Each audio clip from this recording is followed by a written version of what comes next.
War is usually remembered through moments of motion. Troops moving across borders, ships crossing oceans, aircraft passing overhead. But for civilians, war was not something that rushed toward them. It settled in slowly. It arrived through small notices posted in shop windows, through changes in how often the lights were turned on, through quiet instructions that altered how people lived their ordinary days. For millions of civilians during World War II, life did not suddenly collapse into chaos.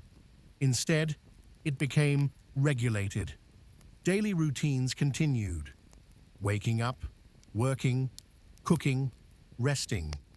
But each routine was gradually reshaped by a growing set of rules. Rules that were not dramatic, rules that did not feel heroic, rules that were easy to overlook individually but impossible to escape collectively. These were rules about buying, saving, traveling, speaking, and even standing out. They did not ask civilians to fight. They asked them to comply. And over time, compliance became the texture of daily life. In the early stages of the war, many of these rules were framed as temporary. A short inconvenience, a necessary adjustment. But war has a way of stretching time. What begins as a brief disruption slowly becomes routine. And routine, once established, reshapes behavior without resistance. Civilians did not experience the war as a single event. They experienced it as a series of quiet changes that accumulated day by day. A shop that no longer carried certain items. A street that became darker at night. A trip that suddenly felt unnecessary or impossible. The world itself remained familiar, but the way people moved through it changed. This is what defined civilian life during World War II. Not constant fear, but constant adjustment. Before the war, daily life was shaped largely by preference. What to buy, where to go, how to spend time. As the war expanded, those preferences were slowly replaced with permissions. Shopping was one of the first areas where this shift became visible. Items that had once been reliably available began to appear less frequently. Supplies were redirected. Production priorities changed. At first, this felt like inconvenience, a favorite product missing from the shelf, a delay in restocking. But soon, inconvenience hardened into structure. Rationing systems were introduced to ensure fairness and control. Households were issued ration books, modest in size, but powerful in effect. Each book contained stamps or coupons that represented authorization. Authorization to buy sugar. Authorization to buy meat. Authorization to buy fuel. Money alone was no longer sufficient. Without the correct stamp, an item simply could not be purchased, even if it sat visibly on the shelf. Shopping became less about choice and more about calculation. How much could be used now? How much needed to be saved for later? What could be substituted if something ran out? Meals were planned carefully, often days or weeks in advance. Portions became smaller. Recipes became flexible. People learned to stretch ingredients, reuse leftovers, and adjust expectations. Food was still available, but ease was gone. The act of buying something became deliberate. Nothing was casual anymore. This new structure introduced a form of discipline into civilian life. Not the discipline of drills or commands, but the discipline of restraint. People learned to pause before using something, to ask whether it was necessary, to consider whether it could be saved.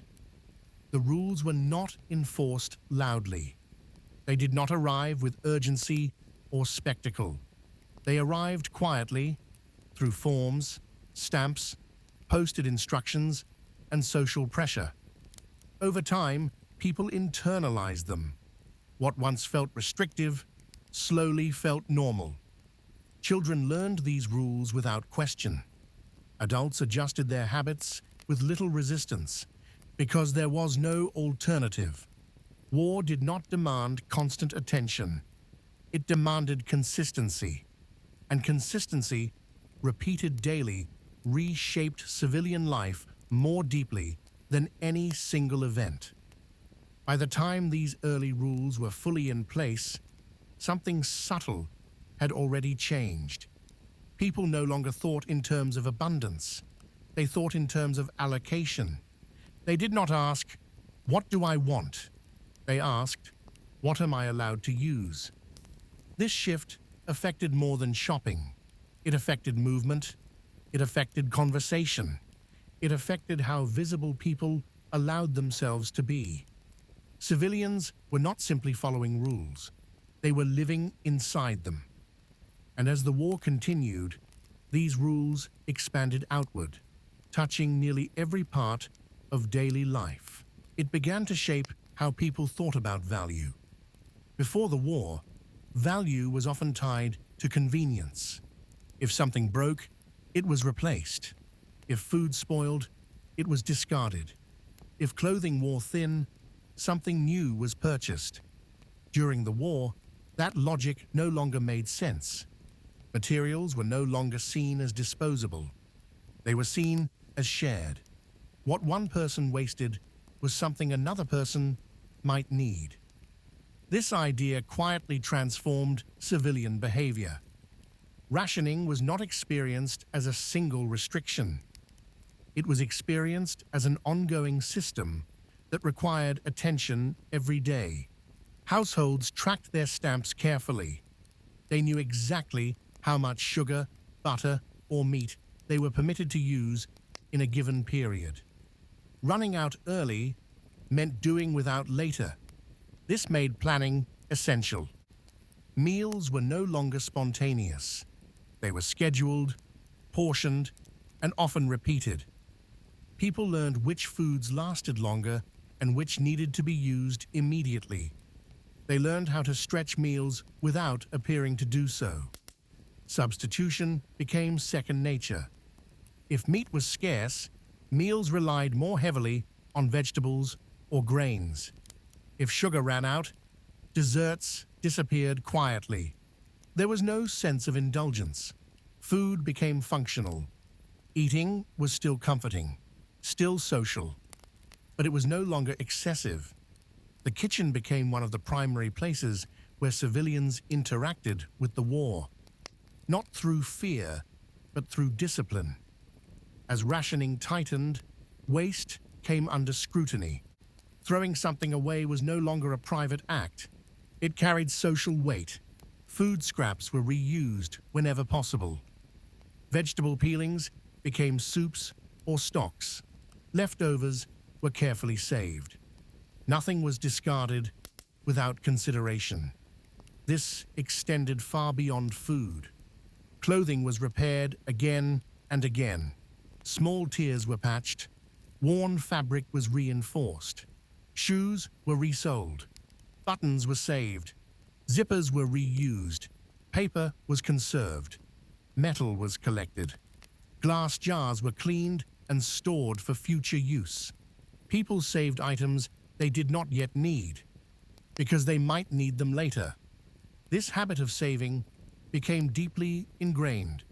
Waste was no longer seen as careless. It was seen as irresponsible. To waste was to take more than your share. One of the most noticeable shifts in civilian life was the return of repair culture. Before the war, replacement had become increasingly common. During the war, replacement became impractical. Items were fixed, not upgraded. Households kept small toolkits. Simple repairs became routine. People learned basic skills out of necessity. Mending clothing, fixing furniture, maintaining equipment. Objects stayed in use far longer than they once would have. This created a slower rhythm to daily life. Things were not quickly discarded and replaced. They were maintained. Possessions gained weight through longevity. Each item carried a history of use. As these habits spread, they were reinforced socially. People noticed who wasted and who conserved, who complained and who adapted. These observations were rarely confrontational. They were quiet. A raised eyebrow, a brief comment, a subtle pause. Most civilians complied not because they were forced to, but because they did not want to stand out. Following the rules became a form of participation. Saving became a visible sign of cooperation. The war effort was no longer abstract. It was visible in everyday choices. What defined this period was not severity, it was steadiness. There were no constant alarms, no daily emergencies. Instead, there was repetition, saving, planning, repairing, reusing. These actions were performed quietly, day after day. They did not feel heroic. They felt necessary. And over time, necessity reshaped behavior. People stopped noticing how much had changed. What once felt restrictive now felt ordinary. As months passed, civilians developed a different relationship with resources. Nothing was taken for granted. People knew how much they had and how long it needed to last. This awareness extended beyond the home. It influenced travel, communication, and even conversation. Resources were finite, visibility mattered, and restraint became instinctive. The rules no longer felt external, they felt internal.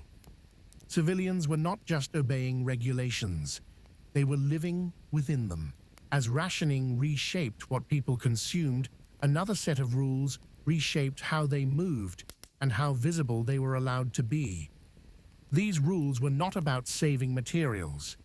They were about reducing risk, and they changed the physical experience of daily life. One of the most immediate and unsettling changes civilians experienced was the arrival of blackouts. When darkness fell, cities were expected to disappear. Blackout regulations required all visible light to be blocked after sunset. Windows were covered with thick curtains, cardboard, or heavy fabric. Even a narrow strip of light was considered dangerous. Streetlights were dimmed or turned off entirely. Vehicle headlights were partially covered, casting only thin, downward beams. At night, familiar streets became difficult to recognize. Buildings lost their outlines. Intersections faded into shadow. Walking after dark became an exercise in memory. People counted steps. They followed known landmarks that could no longer be seen clearly.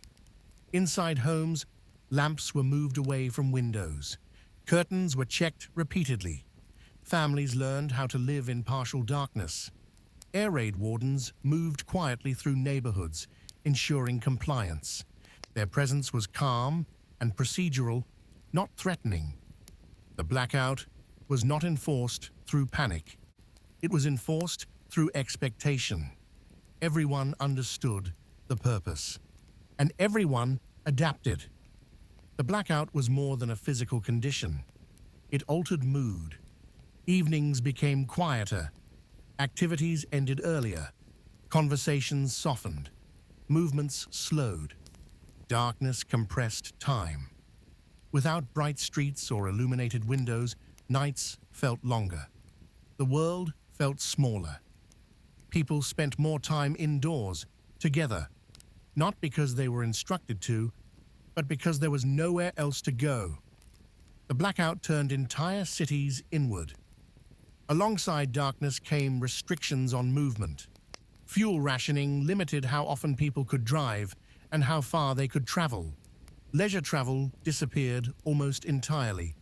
Trips were planned carefully and combined whenever possible. Errands were grouped together. Routes were chosen efficiently. Walking and cycling returned as common forms of transportation. Public transportation became crowded with workers commuting to essential jobs. Travel for pleasure felt inappropriate. The idea of going for a drive simply vanished. Distance became something to measure carefully. The farther away something was, the less likely it was to be visited. Communities became smaller by default. As movement narrowed, daily life contracted. People stayed close to familiar places. Visits became shorter. Vacations were postponed indefinitely. Family gatherings were simpler and less frequent. Life became localized. Neighborhoods grew quieter, but more interconnected. People relied more on nearby shops, nearby services, and nearby relationships. The war didn't isolate people completely, but it reshaped how far their lives extended. These restrictions also changed how people behaved in public. Standing out became undesirable. Following the rules meant blending in. People learned to keep lights covered, voices measured, and routines predictable. Visibility itself became something to manage. The goal was not to attract attention. The goal was to be unremarkable. Compliance was subtle. There were no dramatic confrontations. There was simply an understanding that order mattered. What defined these regulations was how little force they required. People complied because everyone else did. Deviation was noticeable, and most people preferred not to be noticed at all. Rules became habits. Habits became normal. The city adapted. The night adapted. And civilians adapted along with them. Over time, these limitations stopped feeling temporary. Darkness, restricted movement, and careful visibility became part of the rhythm of life. People stopped anticipating a return to normal. They adjusted their expectations instead. The war was no longer something happening elsewhere. It was present, quietly, in every darkened window and shortened journey. As civilian life adjusted to darkness, rationing, and restricted movement, another set of rules worked more quietly in the background. These rules did not change what people did with their hands. They changed what people did with their words. And over time, they shaped how civilians understood the war itself. News did not disappear during World War II, but it arrived carefully. Newspapers continued to print daily editions. Radio broadcasts continued on regular schedules. Yet what was shared was measured. Sensitive information was delayed or withheld. Details about losses, movements, or vulnerabilities were often omitted. Headlines were restrained. Language was cautious. This was not always experienced as censorship. It was experienced as moderation. People learned that not everything needed to be said immediately, or at all. Listening became an active skill. Civilians paid attention not just to what was reported, but to what was left unsaid. Silence carried information. A pause in a broadcast, a vague phrase in a headline, an absence where detail was expected. People learned how to interpret restraint. These limits extended into everyday speech. Certain topics were avoided in public spaces. Speculation was softened. Details were shared selectively. People learned not to repeat everything they heard, not because they were afraid, but because caution felt responsible. A careless comment could be misunderstood. An overheard remark could travel further than intended. Conversations slowed. Words were chosen carefully. Families discussed sensitive topics behind closed doors, often in quiet tones. Public spaces grew more reserved. What made these rules effective was how rarely force was required. Compliance was reinforced socially. Neighbors noticed who followed blackout procedures, who conserved resources, who spoke carelessly. Most of this observation went unspoken. A look, a pause, a subtle shift in tone. Standing out was uncomfortable. Blending in felt safer. Following the rules became a form of belonging. To comply was to participate. To ignore the rules was to separate yourself from the group. This pressure was quiet, but powerful. At the beginning of the war, many civilians expected life to return to normal quickly. Restrictions were framed as short-term sacrifices. But as months passed, habits solidified. People stopped counting how long the rules had been in place. They stopped anticipating an end. Instead, they adapted. Children grew up never knowing pre-war routines. Adults forgot what ease once felt like. What had once felt restrictive now felt familiar. Life did not feel paused. It felt redirected. The rules stopped feeling imposed. They felt embedded. By the later years of the war, civilian life operated within a fully transformed framework. Shopping was deliberate. Movement was purposeful. Homes were dark at night. Speech was measured. None of this felt dramatic. It felt normal. That normality was the most powerful change of all. The war did not need to announce itself every day. It lived quietly inside routine. World War II reshaped the world in visible, historic ways. But for civilians, its most lasting effects were often subtle. They lived in rules rather than headlines, in habits rather than moments. Through ration books, darkened windows, careful speech, and restrained movement, millions of people carried the war into their daily lives. Not with excitement, not with fear, but with patience. And in that patience, civilian life endured.